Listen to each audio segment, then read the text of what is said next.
Hello दोस्तों, मैं हूं साद अहमद। आप देख रहे हैं वक्त के हालात में। शहर बेंगलुरु मैसूर बैंक के सर्कल में मौजूद हूं, जहां पर एसडीपी पार्टी पुरअमन एहतजाज कर रही है। एहतजाज करने का मकसद ये है कि जिस तरीके से एंटी कन्वर्शन लॉ जो कर्नाटक की असेंबली में पास किया गया, इस कानून से कहीं ना कहीं तमाम इंसानियत को नुकसान पहुँच सकता है। जिस तरीके से आर्टिकल 25 के तहत हर किसी को आज़ादी है कि अपने धर्म पर रह सकता है, अपने धर्म पर अमल कर सकता है और अपने धर्म का पुरअमन तरीके से प्यार और मोहब्बत से प्रचार कर सकता है। लेकिन इस कानून के ज़रिए से ये रोक लगाई गई है कि कोई अपने धर्म पर जो है प्रचार नहीं कर सकता, दूसरों को दावत तक नहीं दे सकता।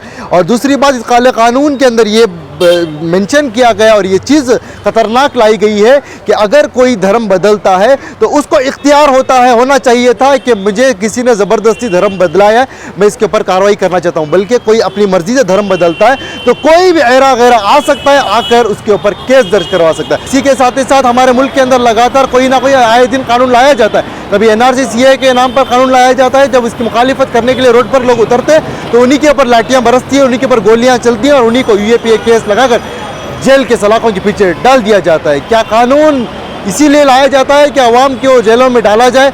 और हमारी हुकूमत कहीं ना कहीं ऐसा काम करती है कि जो भी अपने काले कारनामे होते हैं, जो अपनी कोई भी बुराइयां होती हैं, उसको छुपाने के लिए आए दिन कोई ना कोई कानून लेकर आती है। तो इसी के सिलसिले में हमने एसडीपी पार्टी के जिम्मेदार हजरात से बात की है, उनकी क्या राय और उनकी क्या मांग है इस बिल को लेकर, एक मरतबा आपको सुनाते हैं। देखिए, जो कानून इन्होंने बीजेपी गवर्नमेंट ऑफ कर्नाटका ने जो पास किया है, ये कानून, ये बिल जो है बहुत ही संविधान के खिलाफ है। और संविधान के अंदर खास करके आर्टिकल 21 में जो right to privacy of my religion है वो वायलेट होता है। उसके अलावा आर्टिकल 25 to 28 मेरा राइट टू रिलीजन जो है, जहाँ पर मैं कोई भी मज़हब को जो है बिलीव कर सकता हूँ, उसे मैं प्रैक्टिस कर सकता हूँ और दूसरों तक उस मज़हब को पहुँचाने का भी काम कर सकता हूँ। ये सारे हुकूकों को जो है छीनने का काम आज बीजेपी गवर्नमेंट ये घटिया कानून से कर रही है। ये कानून मैं चैलेंज करके बोल रहा हूँ, संविधान के टेस्ट में नहीं टिकेगा। हम इसको चैलेंज करेंगे, हर जगह पर इसको हम मात देंगे।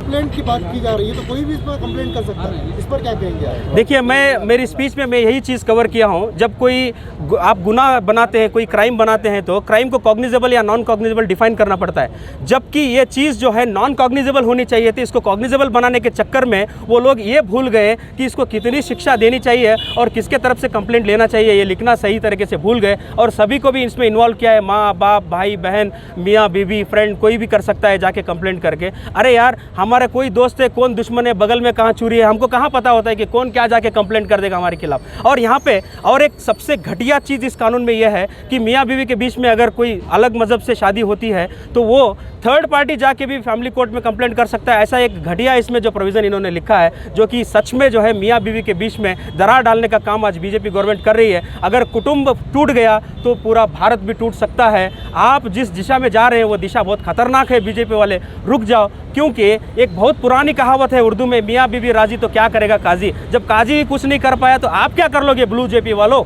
ये मैं पूछना चाहता हूँ। तो एंटी कन्वर्शन बिल जो अभी विधानसभा में सेशन में पास किए हैं, ये तो अनकॉन्स्टिट्यूशनल है, क्योंकि ऐसे कानून तो पहले से मौजूद थे। यहाँ पर ऐसा दिख रहा है कि ये जो हुकूमत है एक तानाशाही के तौर पर अपनी हुकूमत को चलाने की कोशिश कर रही है।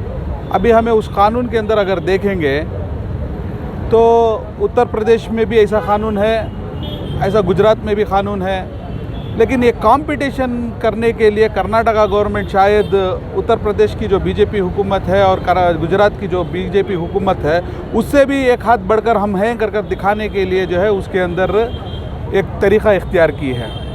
जैसा अभी जो एजुकेशन के मामले में भी अगर देखेंगे तो सबसे पहले हम इम्प्लीमेंट करेंगे ये जो नेशनल एजुकेशन पॉलिसी है करके बोलकर जो है कर्नाटका आगे बढ़कर आ रही है। तो इससे एक कंपटीशन जाहिर हो रहा है कि हम उस स्टेट से भी बेहतर हैं, साउथ में हम इससे भी बेहतर करेंगे। बीजेपी के उनके जो टॉप मोस्ट उनके लीडर्स हैं उनको खुश करने के लिए ये कोशिश कर रहे हैं।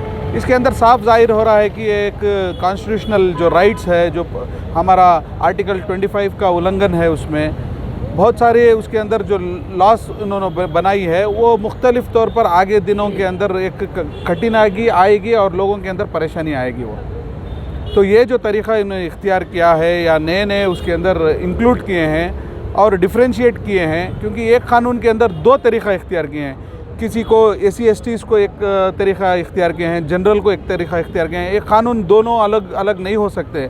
इसके अंदर कमज़ोरी है और गुजरात के हाई कोर्ट के अंदर बहुत सारे इसके बिल के ख़िलाफ़ स्टे भी होके हैं। तो ऐसी जो कानूनी कार्रवाई हम आगे करने वाले हैं और इसे जो है एक अच्छे बड़े पैमाने पर एक एहतजाजी शक्ल लेकर सभी जो अभी जो है उसको एक क़ानून की शक्ल देते हुए उसकी मुखालिफ करते हुए हम जो है एहतजाजी शक्ल इख्तियार कर रहे हैं।